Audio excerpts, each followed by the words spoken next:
17 फरवरी 2026 ये date, I hope आप सभी को याद होगी अच्छे से, क्योंकि सीबीएसई ने एक टेंटेटिव डेट रिलीज की है और 17 फरवरी को आपका पहला क्लास 10 बोर्ड का एग्जाम होने वाला है मैथमेटिक्स का। तो आप सभी को क्लैरिटी होगी क्या होने वाला है। अगर हम बात करें तो इस दिन में अभी भी 4 महीने 3 वीक या हम कहें 141 दिन या 20 हफ्ते अभी भी बाकी हैं, और 20 हफ्ते 141 दिन बहुत होते हैं आपको अपनी जिंदगी बदलने के लिए। तो आज हम बात करने वाले हैं कि इस 17 फरवरी तक हम ऐसा क्या करें कि बोर्ड में वो परसेंटेज आए जो कि हम लोगों ने सोच के क्लास 10 बोर्ड स्टार्ट किया था, और अभी भी हम जो परसेंटेज सोच सकते हैं कि हमें ये लाना है वो हम अचीव कर सकते हैं इन 141 दिनों में। पर कैसे, चलिए शुरुआत करते हैं। तो सबसे पहले आपको इन 141 दिनों को 3 फेजेस में डिवाइड करना है। 3 फेजेस में, और किस फेज में क्या करना है वो मैं आपको बताने वाला हूं। तो सबसे पहला शुरू होता है आपका फेज 1, जो कि होगा आपका कंप्लीशन एंड कंसोलिडेशन फेज, जहां पर आपके पास समय है अक्टूबर एंड नवंबर, पूरा अक्टूबर पूरा नवंबर ले लीजिए, आपके पास 30 और 30 लगभग 60 दिन हो जाएंगे। 31 का महीना है, यानी आप 62 दिन मान के चलिए, 62 दिन है आपके पास। इन 62 दिनों में आपका गोल क्या रहने वाला है, तो आपको करना है finish entire syllabus plus start light revision.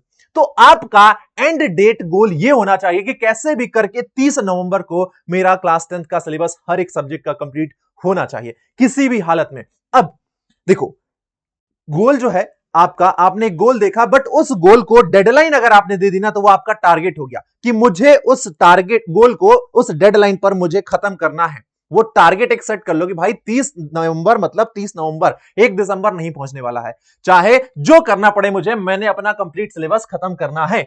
और जैसे अगर आपका सिलेबस पहले ही खत्म हो जाता है, वैसे कि हो जाएगा, वैसे तो आराम से हो जाएगा, कोई दिक्कत नहीं आएगी, तो आपको स्टार्ट रिवीजन कर देना है। कैसा? लाइट रिवीजन, एकदम पूरा डिटेल में नहीं, बट आप एक बार चैप्टर का ओवरव्यू लीजिए, उसको पढ़िए, एनसीईआरटी को फॉलो करिए, तो इससे जो भी आपने चीजें पढ़ी हैं वो आपके दिमाग में फिट होती जाएंगी। क्योंकि 30 नवंबर के बाद कहीं ऐसा ना हो कि पहले 1 दिसंबर को जब आप वापस से किताब उठाएं तो आपको सब कुछ नया लगे, और नया ना लगे इसलिए आपको साथ ही साथ लाइट रिवीजन भी करते रहना है जब आप ये पढ़ाई कर रहे हो। तो फर्स्ट फेज में बस आपको यही करना है और कुछ भी फॉलो नहीं करना है, दैट्स इट।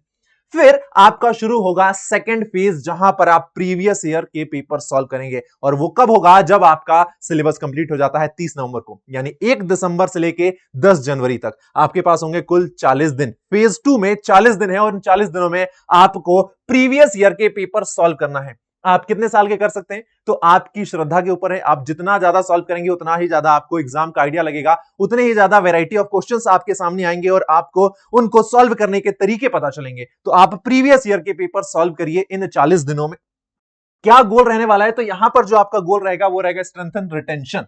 आपका रिटेंशन आपको स्ट्रॉन्ग करना है। Start solving question paper under time pressure, क्योंकि अभी हमारे पास जब सवाल आता है तो हम उस सवाल को पढ़ते हैं और हम उस सवाल को अपने पेस पर सॉल्व करते हैं, और सवाल का हम सही आंसर ला देते हैं। बट बोर्ड एग्जाम में सही आंसर लाना, सिर्फ सही आंसर लाना जरूरी नहीं है, वहां पर सही समय पर सही आंसर लाना और सही समय रहते हुए सही आंसर लिखना बहुत जरूरी होता है, क्योंकि टाइम लिमिटेड है, 3 घंटे के अंदर आपको पूरा पेपर लिखना है। तो ये प्रीवियस ईयर क्वेश्चन सॉल्व करने जब आप बैठे तो टाइम के साथ सॉल्व करें, यानी अंडर टाइम प्रेशर, क्योंकि ऐसे हमारा दिमाग अलग काम करता है, बट जब हमारे दिमाग के ऊपर वो प्रेशर होता है और हम एक बोर्ड एग्जाम देने जा रहे हैं, एक एग्जाम सेंटर में बैठे हैं, एक हॉल में बैठे हैं जहां पर हमारे साथ कई सारे बच्चे बैठे हैं, तो वो एनवायरनमेंट जो बनता है, वो जो माहौल बनता है, उसका प्रेशर जब हमारे दिमाग पर लगता है तो हमारा दिमाग वैसे काम नहीं करता है। इसीलिए अभी से आप अपने दिमाग को वो प्रेशर देना शुरू कर दो, टाइम का प्रेशर, कि भाई मेरे पास 2.5 घंटे हैं, सिर्फ 2.5 घंटे हैं। आप 3 घंटे का पेपर 2.5 घंटे में सॉल्व करना शुरू करो।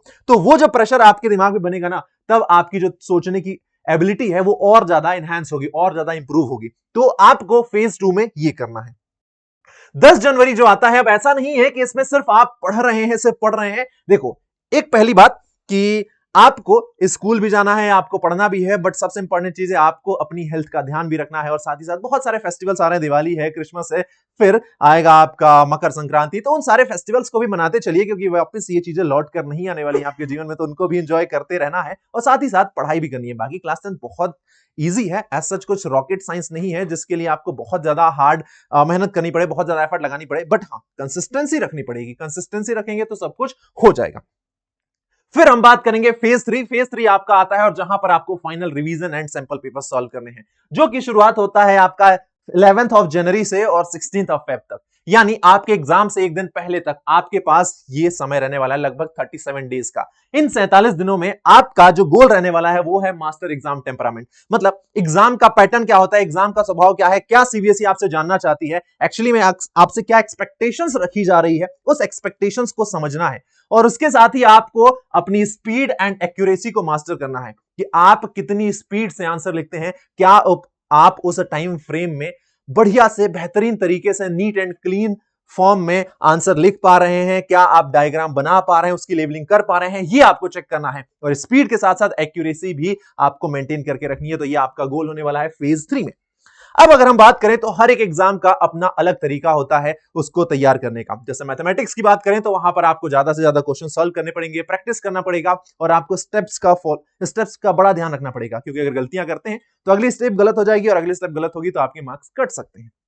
अगर बात करूं एसएसटी की तो वहां पर आपको लाइन बाय लाइन एसएसटी पढ़ना पड़ेगा एनसीईआरटी का, क्योंकि वहां पर आपको आंसर्स लिखने हैं, वहां पर आपको कुछ फैक्ट्स रिमेंबर करने हैं, जो कि आपको वही फैक्ट्स लिखने हैं। तो कुछ फैक्ट्स को आप चेंज नहीं कर सकते, तो वो आपके फैक्ट्स दिमाग में होने चाहिए, जिसके लिए आपको बार बार रिवीजन की आवश्यकता पड़ेगी। मैं बात करूं अगर बायोलॉजी की, मैं अगर बात करूं केमिस्ट्री एंड फिजिक्स यानी कंप्लीट साइंस की बात करूं, तो यहां पर आपको कुछ फॉर्मुलेज याद करने पड़ेंगे, कुछ डायग्राम्स आपको बनाने पड़ेंगे, उनको लेबल करना पड़ेगा, कुछ रिएक्शंस याद करनी पड़ेंगी। तो ये चीजें आपके दिमाग में होनी चाहिए। अगर हम इंग्लिश की बात करें तो इंग्लिश में आपको ग्रामर आना चाहिए। तो ये सारी चीजें जो है आपकी वेरी करेंगी सब्जेक्ट टू सब्जेक्ट। अब हर सब्जेक्ट के अकॉर्डिंग आपका जो स्ट्रेटजी प्लान होना चाहिए वो अलग होना चाहिए। अब इन सारे फेजेस के अलावा कुछ ऐसी चीजें जिन पर आपको फोकस करना है, और वो क्या है, तो वो होंगे आपके ये चीजें जो कि आपको आपके एग्जाम में एक्सेल करवाएंगे और एक्स्ट्रा मार्क्स यही दिलवाएंगे। फॉर्मूले, जहां पर भी फॉर्मूला लग रहा है जिस भी सब्जेक्ट में, जो कि मेनली आपके साइंस एंड मैथ्स होने वाले हैं, आप एक फॉर्मूला शीट बनाइए, फॉर्मूला चार्ट बनाइए, जहां पर आप सारे सब्जेक्ट के चैप्टर वाइज फॉर्मूले नोट डाउन करिए, उन फॉर्मूलेस को रिवाइज करिए। फॉर्मूला आपने कर लिया, फिर उसके बाद आपको अब इतना करने के बाद, यानी जब आप नवंबर तक पहुंचेंगे सिलेबस खत्म करके, तो आप इतने ज्यादा कैपेबल हो जाएंगे कि आपको सारी चीजें समझ में आ जाएंगी कि अब इस पर्टिकुलर चैप्टर में से कौन सा डेफिनेशन इंपॉर्टेंट है, कौन सा टॉपिक इंपॉर्टेंट है, तो वो आप डेफिनेशन अब समझ जाएंगे। तो उन डेफिनेशंस को अच्छे से प्रिपेयर करिए, मैप पे फोकस करिए। एसएसटी में सबसे ज्यादा इंपॉर्टेंट कोई चीज अगर है तो वो है मैप्स। मैप्स पर फोकस करिए और डायग्राम, क्योंकि अगर आपने लाइट हो, चाहे वो बायोलॉजी हो, लाइट यानी फिजिक्स हो या फिर बायोलॉजी हो, अगर आपने इसमें क्वेश्चन किया और डायग्राम नहीं बनाया, और अगर डायग्राम बनाया उसको लेबल नहीं किया, तो आपको मार्क्स नहीं मिलेंगे। तो ये बहुत इंपॉर्टेंट है, सिर्फ कॉन्सेप्ट नहीं, आपको ये सारी चीजें भी ध्यान रखनी चाहिए।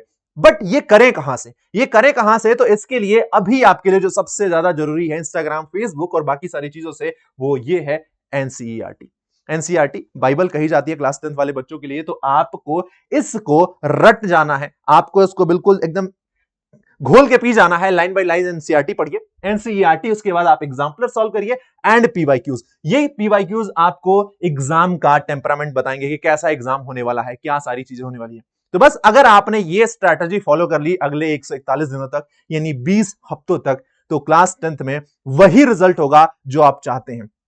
आज ही इस वीडियो को देखने के बाद इस वीडियो के नीचे आप अपना कितना परसेंट लेके आने वाले हैं कमेंट करिए, और वापस से जब आप एग्जाम दे के आएंगे, यानी लगभग 160 दिनों बाद, वापस से इस वीडियो पर आइएगा और इस वीडियो पर आकर वापस लिखिएगा कि हाँ, मैंने आज इतने परसेंटेज बोले थे और आज मेरा एग्जाम खत्म हो गया है, और मैं जो भी लिख के आया हूं उससे मुझे ये पक्का एश्योरिटी मिल चुकी है कि मैं जितना परसेंट आज लिख के गया था उतना ही मैं लेके आने वाला हूं। तो इस वीडियो के नीचे हर एक बच्चा अपने परसेंटेज लिखेगा कि क्लास 10th बोर्ड में वो कितना परसेंट अचीव करने वाला है, और जितना आप लिखोगे उतने ही परसेंटेज फॉर श्योर आपके आने वाले हैं, क्योंकि वो लिख नहीं रहे हो, वो आप अपने दिमाग को बता रहे हो और आपका दिमाग उसके अकॉर्डिंग काम करने लगेगा। और सबसे इंपॉर्टेंट बात, ऑल द वेरी बेस्ट। और एक चीज याद रखना, वी आर विथ यू, यानी आप इस जर्नी में, आप इस तैयारी में, आप इस लड़ाई में अकेले नहीं है, हम सब आपके साथ हैं। हम यानी पूरी टाइटन टीम्स, पूरी अनअकैडमी टीम आपके साथ है। और इस बात को आप याद रखिएगा, आपके साथ होने का मतलब ये नहीं है कि हम सिर्फ आपको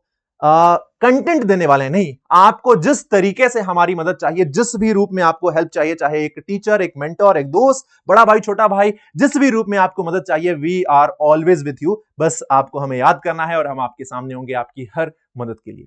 तो बस इस स्ट्रेटजी को फॉलो करिए, और इस वीडियो के नीचे आप कितने परसेंट लेके आने वाले हैं क्लास 10th बोर्ड में कमेंट करके बताइए। And all the very best. अब हम मिलके करेंगे आपके क्लास 10th बोर्ड की तैयारी फुल ऑन एक्साइटमेंट के साथ। तो मिलते हैं अब आपसे इसी चैनल पर। Bye bye, tata, take care.